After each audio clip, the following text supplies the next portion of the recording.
Welcome back then folks to build number 2 on day 3 in Special Projects pack number 16 of course. This one is a fictional build which could have been real. Dodge apparently did have at some point some plans for a Challenger ACR.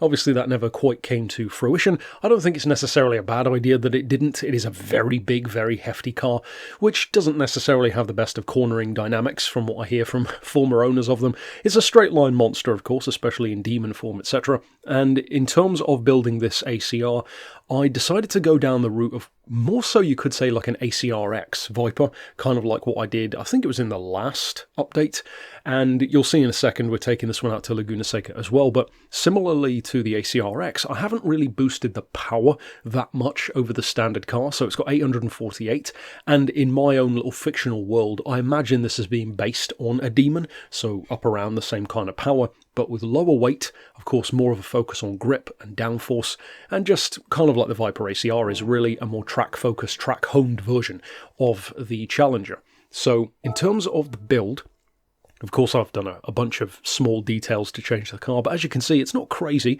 I haven't made it some super lightweight thing. It's still 1,775 kilos because I wanted to keep it realistic. To me that's it's a drop in weight, but it's a believable drop. It's not insane, and even in terms of the point level, 635 isn't really that crazy.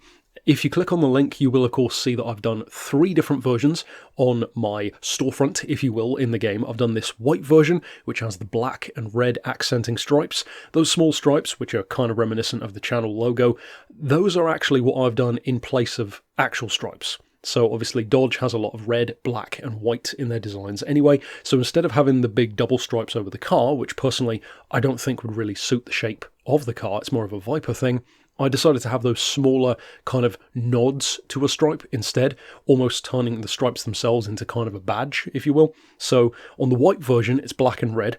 On the black version, it's white and red. And on the red version, it's black and white. So the stripes, as you'll notice, kind of swap around depending on which of the 3 colours you go for.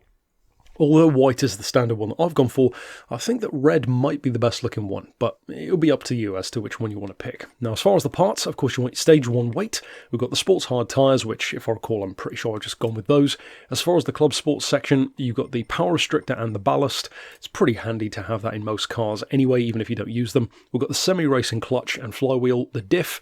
I've gone for the fully customised manual box, because to me a car like this, I could easily imagine it having that kind of thing, that very raw track day kind of GT3 RS sort of vibe, but almost a muscle car version of that, which is not an entirely new idea, of course. As far as the racing stuff, we've got the racing pads, the racing manifold. That's the only thing I've changed in terms of power, and it's only like an 8 horsepower difference, something like that. And the main reason why I did it is to change the sound a little bit, and it sounds fantastic. So as far as the suspension, you could say it's overkill. I've gone for the fully customised. I really wanted to be able to get in there and change up everything to really, hone in the handling, if you will. As far as the extreme stuff, I've gone for the carbon brakes, like full-on supercar spec, the steering angle adapter to help get rid of some of that heft as you turn into a corner. And for the ultimate stuff, there's nothing. So it's actually quite a simple build, as have been many of the ones this week, I guess. It's fairly subtle, and for something as crazy as a demon to begin with, and then even more hardcore being the ACR version, it's probably a bit more restrained than you would expect me to be. I'm actually potentially going to revisit this idea in future with a Challenger ACRX version, which would be even more hardcore, so of course stick around for that one, but I haven't built that yet, so we'll see where that takes me. As far as the point level, like I said, 635 isn't really that crazy, so you could potentially use this for some events or online if you wanted to. We've got the sports hards fitted, of course, for the suspension, 100mm on the front, 120 on the back. Sounds like a huge difference, but if you look at the car, it really isn't. I mean, you can see it's a little bit higher on the back, but it's not really crazy. As far as the anti-roll, that's on 4 front and rear, 1340 for the dampers, 2.75 for the springs. Probably less camber than you'd be expecting as well, only 1 degree front and back. A little bit of toe, towed out 0.10 on the front, towed in 0.20 on the rear. 10, 30 and 20, which seems to be kind of the theme of this Special Projects pack, because again, it's pretty damn good straight out of the box. And again, with that muscle car vibe, I wanted it to retain some of that, so I'm not trying to entirely get rid of its tail-happy nature. At the end of the day, this is a muscle car with essentially the horsepower of a TVR Speed 12, which if you think about it is kind of crazy that that actually exists. And I wanted to embrace that. You know, it's not a Viper, so you don't need it to handle like a Viper. You want to keep its personality, but turn it up to 11, which is the whole point. As far as the manual transmission, I've gone for a modest ratio, 360 kilometers an hour, which is fairly quick, but that's good enough for most tracks, especially when you've got so many gears to work with. As far as the ballast, I wanted the car to weigh 1775. I don't recall exactly how that compares to the standard one.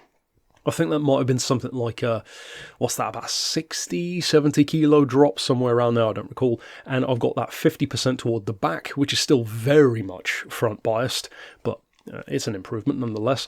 The downforce I've got set as high as it can go with the front and rear stuff fitted. Of course, the aero is fitted if you download the livery anyway, so you don't need to worry about fitting that. You can just immediately adjust it. Likewise for the point level or the handling, you can change that if you want to. And over here, like I said, it's very simple because you can see everything which we've already done. So without any further ado, it's time to take this borderline 850 horsepower monster, which even in lighter form is still pretty hefty on weight as well, out to the track. Now on the track, as you would assume, it demands respect. It's, as I said, an 850 horsepower muscle car, and even with tuning applied, it's not going to be a walk in the park. Usually in special projects, I like to have at least one car which requires a bit more finesse or is a bit more of a pro kind of approach, and this would probably be that one this time around. That being said, it's probably not as difficult to drive as it easily could be, but in terms of how quick it is, because of course being an ACR, that's kind of the point, the track day side of things, I'm actually really happy with how it turned out because the lap time is very similar to the lap time of the Viper ACR build, which I did way back in maybe even pack number 1 or 2, I can't remember, for the old school, the SRT10. So not the more recent one, not the ACRX, the older one, the 600 horsepower version, the red and black. I actually think that's perfect. That's exactly the kind of lap time I would want this to have, because yes, on the one hand it has way more power, but it's also got far more weight than a Viper, and of course the dynamics are wildly different on a car like this compared to a Viper. But to be close enough to have a comparable lap time, I'm more than happy with that. So if you decide to use this fictional build, of course you could put your own spin on it if you wanted to, given that it's not real anyway. I tried to make it feel grounded, but also a definite improvement over what's already good about the car, and depending on if you go for black, red or white, I hope you enjoy using it, potentially get some fun in racing it, and of course stick around for the rest of the tunes in this week's pack. Check out the ones which we've already done if you haven't already, and thanks for watching.